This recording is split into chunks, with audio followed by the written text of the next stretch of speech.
Telugu మ్యాట్రిమోనీకి thanks చెప్పాలి. 26 ఏళ్ల క్రితం ఇదే తెలుగు మ్యాట్రిమోనీ ద్వారానే వేళమ్మకి పెళ్లి చేశాం. పెళ్ళంటేనే తెలుగు మ్యాట్రిమోనీనే. ఏపీలోని ప్రభుత్వ ఆసుపత్రులు సంకట స్థితిలో ఉన్నాయి. సూది, దూది, సిరంజులు కూడా బయట కొనాల్సిన దుస్థితి వచ్చింది.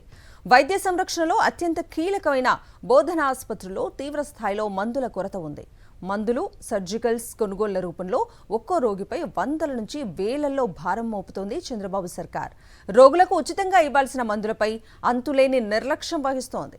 కూటమి పెద్దలు కమిషన్లకు కక్కుర్తిపడి రోగుల ప్రాణాలతో చెలగాటమాడుతున్నారు.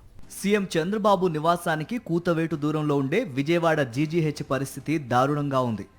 రోగులే సిరంజీలు, దూది, మందులు, సర్జికల్ పరికరాలను బయట కొనుక్కోవాల్సిన దౌర్భాగ్య స్థితి నెలకొంది. ఇక్కడే కాదు, రాష్ట్ర వ్యాప్తంగా అన్ని ప్రభుత్వ ఆసుపత్రుల్లో మందులు, సర్జికల్ను తీవ్ర కొరత పరిస్థితులు దాపురించాయి.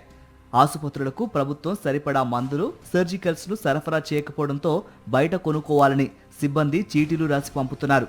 దీంతో దారి ఖర్చుల కోసం తెచ్చుకున్న 10 పరక ఖర్చయిపోయి పరామర్శకు వచ్చిన బంధువులు, స్నేహితులను అప్పు కోసం చేయి చాపాల్సి వస్తోందని రోగులు, కుటుంబ సభ్యులు కుమిలిపోతున్నారు. పిహెచ్సిల్లో 214, సిహెచ్సి ఏరియా ఆసుపత్రుల్లో 417, జిల్లా బోధన ఆసుపత్రుల్లో 712 రకాల చొప్పున మందులు అందుబాటులో ఉండాల్సి ఉండగా ప్రస్తుతం ఏ ఒక్క చోట నిర్దేశించిన మేరకు లేవు.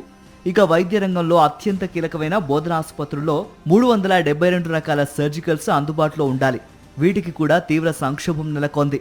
మందులు, సర్జికల్స్ కొరత నేపథ్యంలో రోగులు ఎదుర్కొంటోన్న సమస్యలను తెలుసుకునేందుకు సాక్షి విజయవాడ జీజీహెచ్తో పాటు రాష్ట్ర వ్యాప్తంగా ప్రభుత్వ ఆసుపత్రులను పరిశీలించింది. చేతిలో చీటీలతో ఆసుపత్రి ప్రాంగణంలో ప్రైవేటు మెడికల్ స్టోర్స్ వద్ద రోగులు, వారి సహాయకులు క్యూ కట్టారు. ప్రస్తుతం రాష్ట్రంలోని అన్ని జీజీహెచ్లలో ఇదే దుస్థితి నెలకొంది.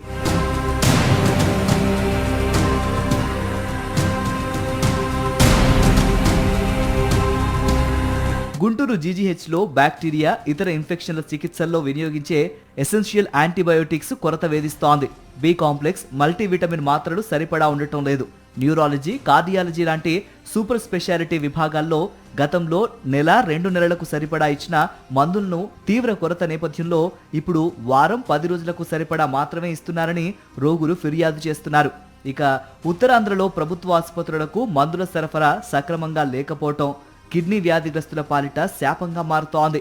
డయాలసిస్ రోగులకు అవసరమైన కాల్సిట్రియోల్, సోడియం బైకార్బోనేట్, కోర్టలిడన్, విటమిన్ లాంటి మందులను రోగులే బయట కొనుక్కోవాల్సిన దయనీయ పరిస్థితులు నెలకొన్నాయి. విశాఖ కేజీహెచ్లో పూర్తి స్థాయిలో మందులు అందుబాటులో లేవు. సర్జికల్స్ మెటీరియల్స్ కు తీవ్ర కటకట నేపథ్యంలో గాయాలతో ఆసుపత్రికి వచ్చే రోగులకు డ్రెస్సింగ్ కోసం అవసరమైన మందులు, సూదులు, కిట్స్ కూడా బయటకు రాస్తున్నారు. సీఎం సొంత జిల్లా చిత్తూరు వ్యాప్తంగా ప్రభుత్వ ఆసుపత్రుల్లో మందులకు కొరత నెలకొంది. అందుబాటులో లేక బయట కొనుక్కోవాలని వైద్యులు రోగులకు చెబుతున్నారు. చంద్రబాబు గద్దెనెక్కాక ప్రభుత్వ ఆసుపత్రులకు మందుల సరఫరా వ్యవస్థ పూర్తిగా గాడి తప్పింది.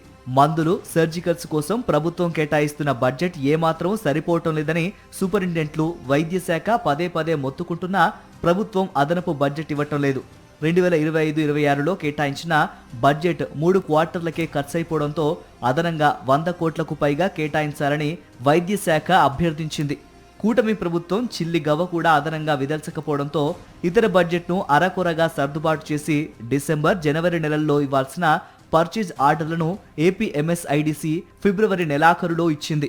2025-26 చివరి క్వార్టర్ మందులే సెంట్రల్ డ్రగ్ స్టోర్స్ కు పూర్తి స్థాయిలో చేరని దుస్థితి నెలకొంది. మరోవైపు కూటమి ప్రభుత్వ పెద్దల కమిషన్ల కక్కుర్తి పరాకాష్ఠకు చేరుతోంది. పేద రోగుల ప్రాణాల కంటే కమిషన్లకే అధిక ప్రాధాన్యం ఇస్తున్నారని ఆరోపణలు హోరెత్తుతున్నాయి. ప్రభుత్వ బోధనాసుపత్రుల్లో ఓ పక్క వెంటిలేటర్ల కొరత తీవ్రంగా వేధిస్తుంటే మరోపక్క కొత్తవి కొనుగోలు విషయంలో ప్రభుత్వం అంతులేని నిర్లక్ష్యం ప్రదర్శిస్తోంది.